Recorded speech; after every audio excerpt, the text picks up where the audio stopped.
बिस्मिल्लाहिर्रहमानिर्रहीम। अस्सलाम वालेकुम नाज़रीन, आप यूट्यूब चैनल देख रहे हैं। मैं इमरान खान हूँ। सबसे पहले यूक्रेन वाले मामले पे हमने अपना लास्ट वीलॉग ख़त्म किया था, तो वहाँ से मैं थोड़ा सा आगाज़ करूँगा दोबारा।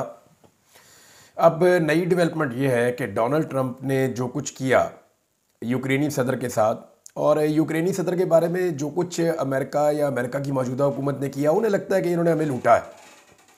यानी लड़ाई यूक्रेन की थी और मफादात यूरोप के थे, तो अमेरिका ने इतना पैसा क्यों खर्च कर दिया? वो अमेरिका का पैसा पूरा होना चाहिए। डोनाल्ड ट्रंप ज़रा जो है वो कारोबारी आदमी है, तो वो इस तरह सोचते हैं कि जनाब अमेरिकन पैसा अमेरिकन के ऊपर खर्च होना चाहिए, बाहर दुनिया में नहीं जाना चाहिए। वो जो एलन मस्क की एक वजारत बनाई है, वो भी यही काम कर रही है, चेक कर रही है कि जनाब यूएस एड में कौन कितने पैसे खा गया, कहाँ पे कितने पैसे गए। हत्ता कि पाकिस्तान के हवाले से भी जो एजुकेशन के लिए पैसा पाकिस्तान को दिया गया था, उस पर भी उन्होंने कोई वो एतराज़ात उठाए। तो अब डोनाल्ड ट्रंप का अपना एक मौक़िफ़ है, वहाँ हुकूमत तब्दील हो जाना यूक्रेन के लिए एक बहुत बड़ा धचका है, क्योंकि जो बाइडन की जो हुकूमत है वो तो उन्हें हर चीज़ प्रोवाइड कर रहे थे, वेपन्स दे रहे थे, सपोर्ट दे रहे थे, डॉलर्स दे रहे थे, तो हर चीज़ और स्ट्रेटजीज़ दे रहे थे, बल्कि सारी दुनिया का इत्तेहाद मिलाकर उनके साथ जुड़ा हुआ था। तो ये सारा कुछ करके दिया था जो बाइडन ने, और उस वक्त पूरा यूरोप इनके साथ खड़ा था। अभी जो डोनाल्ड ट्रंप ने किया, उसके बावजूद यूरोप के तकरीबन सारे रहनुमा खड़े हो गए हैं यूक्रेनी सदर के साथ, और वो इसको एक ज़्यादती समझ रहे हैं जो हुई है यूक्रेन के साथ। ऑस्ट्रेलिया भी यूक्रेन के साथ खड़ा हो गया, कनाडा भी यूक्रेन के साथ खड़ा हो गया, बरतानिया से भी खबरें आ रही हैं। यानी ओवरऑल अगर हम ये देखें कि अमेरिका की नाराज़गी के बावजूद, या वो जो बदमज़गी हुई वाइट हाउस में, उसके बावजूद क्या यूक्रेन तनहा हो गया? तो यूक्रेन तनहा नहीं हुआ। अच्छा, अब एक तरफ जो वाइट हाउस है वो ये दावा कर रहा है कि यूक्रेनी सदर ने उसके बाद, या उनकी गवर्नमेंट ने मिन्नत तरला शुरू कर दिया जी कि आप मुआहिदा कर लें, आप ले लें हमसे जो मादनियात आप लेना चाह रहे हैं, बैठे बात करते हैं हम दोबारा। लेकिन वाइट हाउस नहीं माना, वहाँ से ये कहा जा रहा है। दूसरी जानिब जो यूक्रेनी सदर का एक स्टेटमेंट सामने आया, उसमें उसने भी दोबारा वाइट हाउस ना जाने का ऐलान किया कि जो मेरे साथ हुआ जी, मैं तो अब दोबारा वहाँ नहीं जाता। अब ये क्यों हुआ? जब सारी दुनिया की सपोर्ट आई, यूरोप की सपोर्ट आ गई, ऑस्ट्रेलिया की, कनाडा की, बाकी मुल्कों की सपोर्ट आ गई यूक्रेन के साथ, तो फिर ऐसा लगता है कि यूक्रेन ने हौसला पकड़ा कि जब दुनिया हमारे लिए खड़ी है, तो सिर्फ अमेरिका की खातिर मैं इतना डाउन क्यों चला जाऊं। तो एक तो ये चीज़ है, यूक्रेन वाले मामले ने कुछ चीज़ों का सबक दिया है। पाकिस्तान जैसे मुल्कों को ये सबक हमेशा याद रखना चाहिए, बल्कि तमाम मुल्कों को याद रखना चाहिए। नंबर एक, अपने हथियारों पर कभी समझौता नहीं करना चाहिए। पाकिस्तान ने बुरे से बुरा वक्त गुजारा, बहुत अजीब अजीब वक्त पाकिस्तान ने देखे, डिफ़ॉल्ट के करीब पाकिस्तान पहुंच गया, लेकिन हमने अल्हम्दुलिल्लाह अपने हथियारों पे समझौता नहीं किया। तो जब तक हमारे पास हमारे हथियार है, स्पेशली जो आपकी एटॉमिक पावर है, उसको एक डेटरेंस कहते हैं ना, कि जब तक आप एटॉमिक पावर है, कोई भी आपसे उतनी बड़ी लड़ाई कभी नहीं करना चाहेगा कि मामला एटमी जंग पे चला जाए। लिहाजा एटमी कुव्वतों के बीच में बराह रास्त जंग नहीं होती, क्योंकि फिर तबाही पूरी दुनिया की हो जाती है। तो ये हथियार रहना चाहिए, ये एक सीखने वाली बात है। यूक्रेन ने बहुत बड़ी गलती की, दुनिया की बातों में आके उसने अपने एटमी हथियार जो हैं वो त्याग दिए, बहुत बड़ी गलती की। नंबर दो, जंग अपने वसाइल पे ही लड़ी जाती है। जो दुनिया आपको जंग लड़ने के लिए पैसा देती है, वो फिर आपसे कुछ ना कुछ उसके बदले में लेना भी चाहती है। कोई बिला वजह पैसा आपके ऊपर खर्च नहीं करता। अगर इसराइल के ऊपर अमेरिका पैसा खर्च करता है, तो वो फिर उसके पीछे भी पूरी एक कहानी है, और आप अच्छी तरह जानते हैं।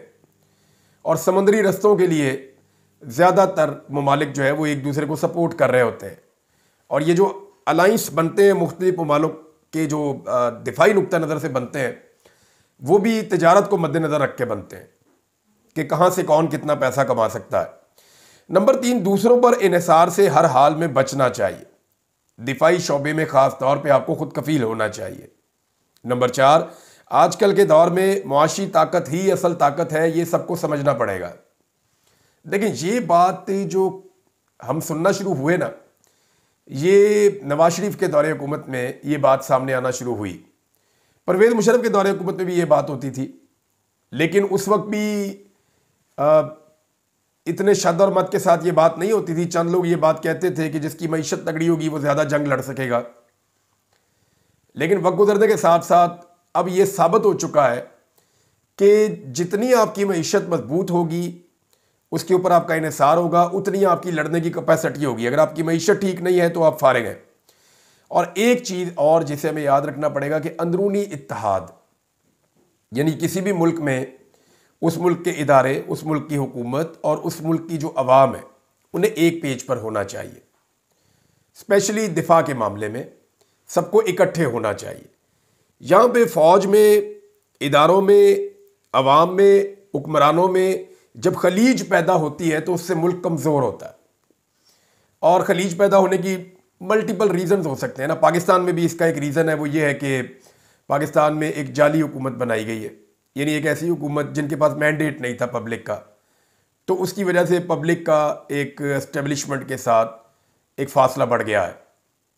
उम्मीद करते हैं कम हो जाएगा, लेकिन फ़िलहाल ये फासला बढ़ गया। और फासला बढ़ने की जो सबसे बड़ी वजह समझ आती है वो यही आती है कि लोगों ने जिनको वोट नहीं डाला, जिन्हें मुस्तरद किया, उन्हें लाकर ज़बरदस्ती इक़्तिदार में बैठा दिया गया। तो पांचवी चीज़ जो इसमें सीखने वाली है वो ये है कि अवाम के साथ किसी किस्म का फासला नहीं होना चाहिए, इदारों का, इस्टेब्लिशमेंट का, हुकूमत का, स्पेशली फ़ौज का। इससे मुल्क कमज़ोर होता है। तो जनाब ये वो चीज़ें हैं जो यूक्रेन वाला ये मामला हमें सीधी सीधी सिखा रहा है। इस डेवलपमेंट के ऊपर नज़र रखेंगे, हम देखते रहेंगे कि फ़र्दर क्या होता है और ये मामला किस तरफ को जाता है। एक नादरीन, पाकिस्तान में सर्वे रिपोर्ट आई है और ये जो सर्वे रिपोर्ट पाकिस्तान से आई है ये डॉन में भी छपी है, एक दो जगह पे और भी छपी है। तो मैं आपको ये रिपोर्ट पढ़ के सुनाता हूँ, इसमें आपको आइडिया हो जाएगा कि पाकिस्तान के साथ हो क्या रहा है। ये सर्वे पाकिस्तान के अवाम से किया गया है और सर्वे करने वाला जो इदारा है उसने बताया कि सारिफीन के एतमाद के ऊपर सर्वे किया गया है कि जो पाकिस्तान के रहने वाले लोग हैं उनके एतमाद की सिचुएशन क्या है, उनका कॉन्फिडेंस कहाँ पे खड़ा है आज।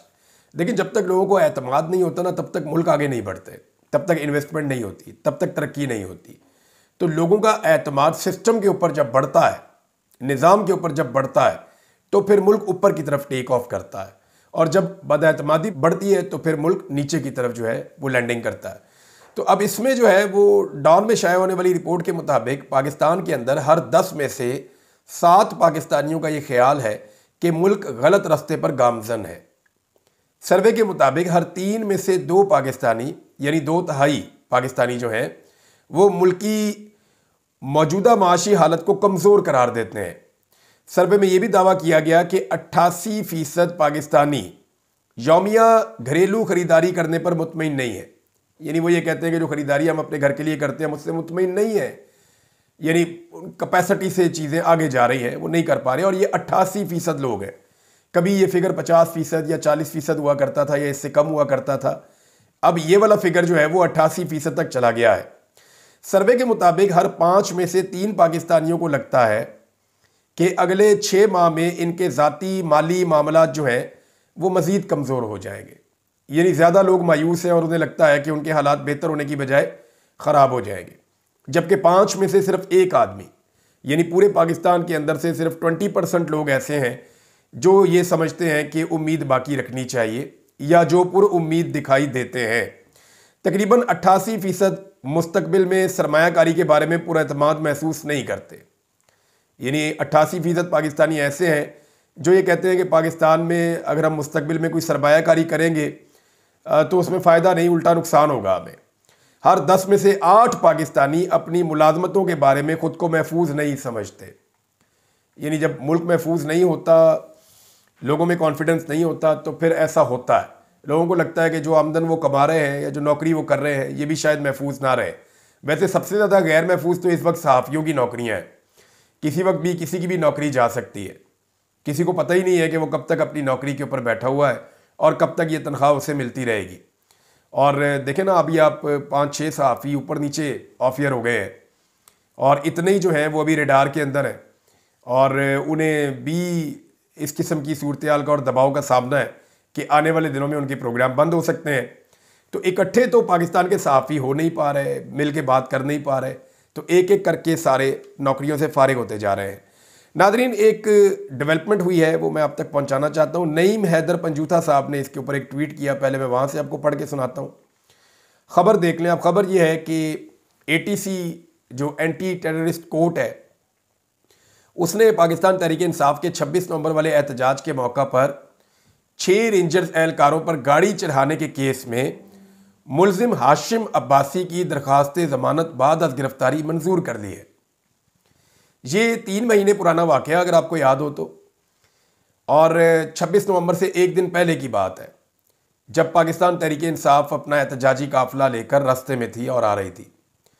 तो ये वाक़या रिपोर्ट हुआ था कि 6 जो अहलकार हैं उनके ऊपर 3 गालिबन इसमें रेंजर्स एहलकार थे, एक इसमें 2 दूसरे सिक्योरिटी एहलकार थे और एक सिविलियन भी था जो इसमें इलियास नाम का जांभक हो गया था।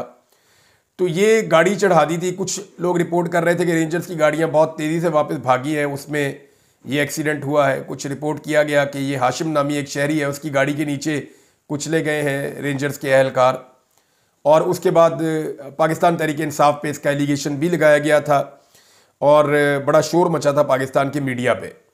अब हुआ ये है कि इनकी ज़मानत हो गई है। इस पे नईम हैदर पंजूता साहब ये कहते हैं कि जो 6 रेंजर्स एहलकारों को जिसने अपनी गाड़ी के नीचे कुचल कर मारा, उस मुलजिम की 3 माह में ज़मानत हो गई है क्योंकि उसका पाकिस्तान तहरीक इंसाफ से कोई ताल्लुक़ नहीं है। जबकि पुरअमन एहतजाज करने पर शाह महमूद कुरैशी, डॉक्टर यास्मीन राशिद, मियाँ महमूद रशीद, एजाज चौधरी, उमर सरफराज चीमा और दीगर रहनुमा और कारकुनान 2 साल से नाहक कैद हैं क्योंकि उनका ताल्लुक़ पाकिस्तान तहरीक इंसाफ से है। अब ये लोग तकरीबन पौने 2 साल से ये लोग गिरफ्तार हैं, इनकी ज़मानतें नहीं हो रही। कई लोग जो हैं जिन्होंने कोर कमांडर हाउस के बाहर खड़े होकर एहतजाज किया वो भी गिरफ्तार हुए और कई महीने वो जेलों में रहे। लेकिन यहाँ पे 6 कत्लों का मामला है लेकिन ज़मानत हो जाती है, और वहाँ पे क्योंकि पाकिस्तान तहरीक इंसाफ है इसलिए ज़मानत नहीं मिलती। अब जो लेटेस्ट खबर वो ये है कि इस्लामाबाद की इंसदाद दहशतगर्दी अदालत से 2 खबरें हैं ना। एक खबर जो पहली आई वो ये आई कि रेंजर एहलकारों को गाड़ी के नीचे कुचलने वाले मुलजिम को जो है वो ज़मानत दे दी गई है और इंसदाद दहशतगर्दी के अदालत के जज अबुल हसनात मोहम्मद जुल्करनैन ने ज़मानत मंजूर की है। अब दूसरी खबर जो है वो भी इंसदाद दहशतगर्दी की अदालत से ही है, और वो खबर यह है कि 26 नवंबर को एहतजाज करने वाले 52 पाकिस्तान तहरीक इंसाफ के कारकुनान को जुडिशल रिमांड पर जेल भेज दिया गया है। कत्ल करना छोटा जुर्म है, अपने हक के लिए एहतजाज करना बड़ा जुर्म है। अब ये सहाफ़ी भी ये नुक्ता उठा रहे हैं कि ये कैसे हो सकता है कि सेम डे के अंदर कुछ लोगों ने पुरअमन एहतजाज किया और वो जुडिशल रिमांड पे चले गए, उन्हें आज 3 महीने के बाद भी नहीं छोड़ा जा रहा। और एक गाड़ी ऐसी थी जिसको एक ड्राइवर चला रहा था, उसने 6 लोगों को कुचल दिया और आज उसकी ज़मानत हो गई। तो ये बहुत अजीब, सुनने में नहीं लगता, ये प्रैक्टिकली बहुत अजीब है। पाकिस्तान की अदलिया को इसके बारे में सोचना चाहिए, पाकिस्तान के इदारों को इसके बारे में सोचना चाहिए कि ऐसी चीज़ों से अवाम के अंदर कोई पॉजिटिविटी पैदा नहीं होती, ऐसी चीज़ों से अवाम के अंदर कोई मस्बत मैसेज नहीं जाता, बल्कि लोग ये समझते हैं कि हम कीड़े मकोड़े हैं और हमें इसलिए दबाया गया है कि एक पॉलिटिकल पार्टी को फ़ायदा होगा ना इसका, यानी पीटीआई इसको अपने फ़ायदे के लिए क्यों ना इस्तेमाल करेगी। पीटीआई के पास तो कहने के लिए एक ही जुमला है कि जनाब सेम डे में 6 कत्ल हुए, कातिल जो है मुलजिम उसको ज़मानत दे दी गई और जो लोग पुरअमन एहतजाज कर रहे थे उनको जेल भिजवा दिया गया और उनकी 3 महीने के बाद भी ज़मानत नहीं हो रही। तो पाकिस्तान तहरीक इंसाफ या कोई भी एक पॉलिटिकल पार्टी होगी, वो जब इस तरह का आप उसके सामने मवाद उसको देंगे तो उसका फ़ायदा क्यों नहीं उठाई। तो आप तहरीक इंसाफ को खुद मौका देते हैं कि वो ये साबित करे कि वो बेगुनाह है और उनके साथ ज़्यादती हो रही है। नाज़रीन, जो ज़ाती पैसे से तशहीर की गई है, जो इश्तिहार लगाए गए हैं, वो अब गले पड़ना शुरू हो गए हैं क्योंकि इसमें राजा बशारत साहब ने एक केस कर दिया सुप्रीम कोर्ट ऑफ पाकिस्तान में, और सुप्रीम कोर्ट ऑफ पाकिस्तान में काजी फ़ायद ईसा साहब ने चीफ जस्टिस बनने से पहले 2 सितंबर 2022 को एक फ़ैसला किया था, उसका हवाला दिया है राजा बशारत साहब ने। तो बशारत राजा साहब ये कहते हैं जनाब के सुप्रीम कोर्ट सरकारी पैसे से ज़ाती तशहीर पर वज़ीर आला मरीम नवाज़ के ख़िलाफ़ तौहीन अदालत की कार्रवाई के लिए जो है वो कार्रवाई करे, और जो दरख्वास्त दायर की गई वो पीटीआई के रहनुमा बशारत राजा साहब ने दरख्वास्त दायर की है और काजी साहब के फ़ैसले का हवाला भी इसके अंदर दिया है। ये डॉक्यूमेंट आपके सामने है, आप इसे देख सकते हैं। एक और नाज़रीन, पाकिस्तान तहरीक इंसाफ ने एडवाइज़री जारी की है और वो एडवाइज़री आलिया हमज़ा साहिबा की जानिब से जारी की गई है रमज़ान मुबारक के हवाले से। पाकिस्तान में तमाम पाकिस्तानियों को मुबारक हो, रमज़ानुल मुबारक का आगाज़ हो गया है। मैंने तो जहाँ मैं हूँ वहाँ एक रोज़ा भी रख लिया है। तो पाकिस्तान में जो है वो एतवार वाले दिन से पहला रोज़ा है। सारे पाकिस्तानियों को बहुत बहुत मुबारक, रमज़ानुल मुबारक। मैं उम्मीद करता हूँ कि अगले रमज़ान में हम सब इकट्ठे रोज़े रख रहे होंगे पाकिस्तान में, एक साथ हम लोग इंशाल्लाह पाकिस्तान के अंदर अपनी आज़ाद फ़िज़ा के अंदर, अपने मुल्क के अंदर इंशाल्लाह रोज़े रखेंगे। तो आलिया हमज़ा साहिबा जो है उन्होंने कहा कि पाकिस्तान तहरीक-ए-इंसाफ रमज़ान 2025 के हवाले से पॉलिसी, अपने इलाकों में डेली स्ट्रीट अफ्तार रोज़ा खुलवाओ मुहिम जो है उसका आगाज़ किया जाए और वहाँ पे पाकिस्तान के लिए और साबिक़ वज़ीर-ए-आज़म इमरान खान के लिए दुआ की जाए। और इमरान खान साहब के जो रमज़ान लेक्चर हैं 2023 में जब वो आवाम के साथ अफ्तारियाँ कर रहे थे, तो उनको जो वीडियोज़ मौजूद हैं उनको इसका हिस्सा बनाया जाए। डोर टू डोर मुहिम जो है वो शुरू की जाए। तरावी नमाज के बाद वज़ीर-ए-आज़म इमरान खान के पैगाम वाले जो फ्लायर्स की तकसीम की जाए, छोटे वो होते हैं, वो दिए जाएँ लोगों को तरावी की नमाज के बाद। और इसके बाद उन्होंने कहा जी रमज़ान सपोर्ट पैकेज की तकसीम की जाए। इय्याका नअबुदु व इय्याका नस्तईन के स्टिकर्स जो हैं वो दिए जाएँ लोगों को। वज़ीर-ए-आज़म इमरान खान की तस्वीर और पैगाम वाले फ्लायर्स के साथ रमज़ान मुबारक के जो है पैगामात लोगों तक पहुँचाए जाएँ। ये जनाब आलिया हमज़ा साहिबा ने एक चले रमज़ानुल मुबारक एक बड़ा मुक़द्दस महीना है और उसमें पाकिस्तान तहरीक-ए-इंसाफ जो है वो साथ अपनी पॉलिटिकल एक्टिविटीज़ भी जारी रखेगी और इमरान खान साहब का पैगाम भी पहुँचाएगी।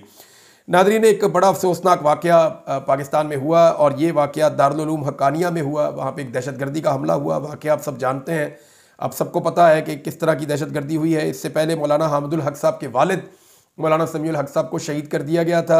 अब मौलाना हामिदुल हक साहब जो है वो भी शहीद हो गए हैं और इसके पीछे दहशतगर्द तंजीमों का हाथ बताया जाता है, जबकि उनके बेटे का एक स्टेटमेंट भी आया है। मौलाना हामिदुल हक साहब के बेटे ने दावा किया है कि उनके वालिद को धमकियाँ दी जा रही थी। उनके बेटे ये कह रहे हैं अब्दुल हक सानी, उन्होंने कहा कि वालिद को थ्रेट थे मगर कुछ दिनों से कोई धमकी नहीं थी, यानी अभी धमकी नहीं दी गई, माजी में उन्हें थ्रेट मौजूद थे और इस हवाले से वैसे मुकदमा दर्ज कर दिया गया है। उन्होंने कहा कि शहीद वालिद के मिशन को जारी रखेंगे। वालिद का मिशन था कि मुल्क में अमन कायम हो और वालिद के जनाजे पर खिताब करते हुए उन्होंने कहा कि हम हक का रास्ता कभी नहीं छोड़ेंगे। ये धमाके, हमले और धमकियां हमारे मिशन में कोई रुकावट नहीं डाल सकते। नाज़रीन, ये जो फैमिली है ना, ये इस फैमिली का बड़ा अहम रोल है, स्पेशली जब अफ़गानिस्तान के अंदर एक जंग हुई थी और जब सोवियत यूनियन के ख़िलाफ़ एक बहुत बड़ा महाज खुला था अफ़गानिस्तान में, जब रूस ने हमला किया अफ़गानिस्तान पे, फिर पाकिस्तान ने और अमेरिका ने और सऊदी अरब ने, बहुत सारे अरब ममालिक ने बहुत सारे जंगजुओं को भेजा पाकिस्तान में। तो उस वक्त ये जो मदरसा था, इस मदरसे का दारुल उलूम हक्कानिया का बड़ा इम्पॉर्टेंट रोल था। यहाँ पे तालीम दी जाती थी, यहाँ पे तरबियत दी जाती थी और यहाँ से बहुत सारे नौजवान ट्रेनिंग लेते थे और ट्रेनिंग लेने के बाद फिर वो हिस्सा बनते थे तालिबान की फ़ौज का। यानी आज भी जो तालिबान की हुकूमत है अफ़गानिस्तान में, जो अबूरी हुकूमत बनी हुई है, उसमें बहुत बड़ी तादाद में इसी मदरसे से फ़ारिग़ तहसील जो तलबा है वो उस हुकूमत का हिस्सा है। तो ये बहुत बहुत ज़बरदस्त इसका एक इन्फ्लुएंस है अफ़गानिस्तान के ऊपर। अब वहाँ पे तालिबान की हुकूमत है तो ये मदरसा इम्पॉर्टेंस इख्तियार कर गया। यहाँ पाकिस्तान के अंदर इस वक्त तालिबान की काफ़ी मुखालफत है, तो ये एक बीच में हमेशा मीडिएशन का रोल प्ले कर सकता था ये मदरसा और यहाँ पे ये वाक़या इस वक्त बड़ा मानी खेज़ है। नाज़रीन, एक स्टेटमेंट दिया है शर्जील इनाम मेमन साहब ने। ये स्टेटमेंट थोड़ा अजीब है, मैं इसलिए आपके सामने रख देता हूँ। वो ये कहते हैं बिलावल भुट्टो वज़ीर-ए-आज़म बनने के मुस्तहिक हैं, हम फार्म 47 के नहीं फार्म 45 वाले। तो देखें, फार्म 47 इतना ज़्यादा बदनाम हो गया कि अब पाकिस्तान पीपल्स पार्टी जान छुड़ा रही है कि जी हम तो फार्म 45 वाले। सिर्फ कराची की नशस्तों में अगर मैं देखूँ तो पाकिस्तान तहरीक-ए-इंसाफ की नशस्तें छीन कर MKM को भी दी गई हैं, पीपल्स पार्टी को भी दी गई हैं, बाकी भी इधर उधर की गई हैं। सिर्फ जमात इस्लामी ने एक सीट पाकिस्तान तहरीक-ए-इंसाफ की वापस की है और किसी ने पाकिस्तान तहरीक-ए-इंसाफ की सीट वापस नहीं की। लिहाजा शर्जील इनाम मेमन साहब जो कह रहे हैं कि हम फार्म 45 वाले हैं, तो सारी सीटें तो आपकी फार्म 45 वाली नहीं हैं। हाँ, ये ज़रूर है कि इंटीरियर सिंध में आपने कुछ इलेक्शन जीते हैं और सिंध में आपकी हुकूमत वैसे भी बन सकती थी। ये सब लोग ये बात मानते थे कि पीपल्स पार्टी कुछ ना कुछ करके सिंध में अपनी हुकूमत बना लेगी। लेकिन बिलावल वज़ीर-ए-आज़म कैसे बन सकते हैं? वज़ीर-ए-आज़म बनने के लिए तो आपको फार्म 47 के वोट चाहिए होंगे, यानी आपको जाली फार्म 47 के ऊपर जो जीत कर आए हुए हैं, चाहे वो MKM के लोग हैं, चाहे वो PMLN के लोग हैं, चाहे वो बाकी जमातों के लोग हैं, आपको वो सारे वोट चाहिए होंगे तभी बिलावल वज़ीर-ए-आज़म बनेंगे। वैसे भी अगर आप सिर्फ मुल्तान के जो गिलानी फैमिली ने इलेक्शन जीता है, हालांकि गिलानी फैमिली की पॉलिटिक्स का मैं मोतरफ हूँ, वहाँ पे यूसुफ रज़ा गिलानी साहब ने अपने बच्चों की पॉलिटिकल ग्रूमिंग बड़ी ज़बरदस्त की है। मैं मौरूसियत के तो ख़िलाफ़ हूँ, लेकिन उन्होंने अपने बच्चों को सियासी नुक्ता नज़र से बड़ा ज़बरदस्त तैयार किया है और वो आवाम में घुल मिल कर रहना जानते भी हैं, आवाम के साथ वो एक ताल्लुक़ रखना भी जानते हैं। रवायती सियासत के अंदर उनको खासी दस्तरस है। तो अब वो गिलानी ख़ानदान भी इस वक्त इलेक्शन नहीं जीता था, बल्कि उन्हें जाली फार्म 47 के ऊपर इलेक्शन जितवाया गया है और इस मौके से उन्होंने फ़ायदा उठाया है कि एस्टेब्लिशमेंट पाकिस्तान तहरीक इंसाफ के ख़िलाफ़ है, लिहाजा यहाँ पे कुछ सीटें हासिल कर ली जाएँ। तो फार्म 47 तो है, PTI के पास भी है। इमरान खान साहब का नाज़रीन जो स्टेटमेंट था उसमें 2-3 चीज़ें मज़ीद सामने आई हैं, मैं आपके सामने रख देता हूँ। सबसे पहले इमरान खान साहब ने एक बात कही कि इन तारीख हालात के बावजूद, ये टाइम मैगज़ीन में जो उनका इंटरव्यू छपा है उसके कुछ और मंदरजात हैं जो मैं आपके सामने रख रहा हूँ। इन तारीख हालात के बावजूद पाकिस्तानी अवाम पहले से कहीं ज़्यादा बेदार और बाखबर हैं, वो झूठ को पहचानते हैं और इनका अज़म मुझे उम्मीद देता है इंसाफ और वक़ार की जद्दोजहद आसान नहीं है, लेकिन ये एक ऐसी जंग है जो लड़ने के काबिल है। मुझे पुख्ता यकीन है कि सच्चाई गालिब आएगी। इसी तनाजुर में अमरीकी सदर डोनाल्ड ट्रंप को जनवरी में उनकी तारीखी हलफबर्दारी पर दिल की गहराइयों से मुबारकबाद पेश करता हूँ। उनकी शानदार सियासी वापसी साबित करती है कि साबित कदमी और अवाम की मर्जी ही असल ताकत है। इसके बाद इमरान खान साहब ने एक और स्टेटमेंट दिया है, जैसे जैसे हम आगे बढ़ रहे हैं मैं पाकिस्तान के लिए अपने विजन पर कायम हूँ, एक ऐसा मुल्क जो इंसाफ, मौक़े और मसावात पर कायम हो। आगे का रास्ता मुश्किल होगा, लेकिन मुझे कोई शक नहीं कि पाकिस्तानी अवाम अपनी साबित कदमी से इन चैलेंजेस पर काबू पा लेंगे। मिलकर हम आने वाली नस्लों के लिए एक रोशन मुस्तकबिल तामीर करेंगे। इमरान खान साहब का ये इंटरव्यू का कुछ हिस्से रहते थे, मैंने आपके साथ शेयर कर दिए। नाज़रीन, अब तक के लिए इतना ही। अपना ख्याल रखिएगा, अपने इस चैनल का भी। अल्लाह हाफ़िज़।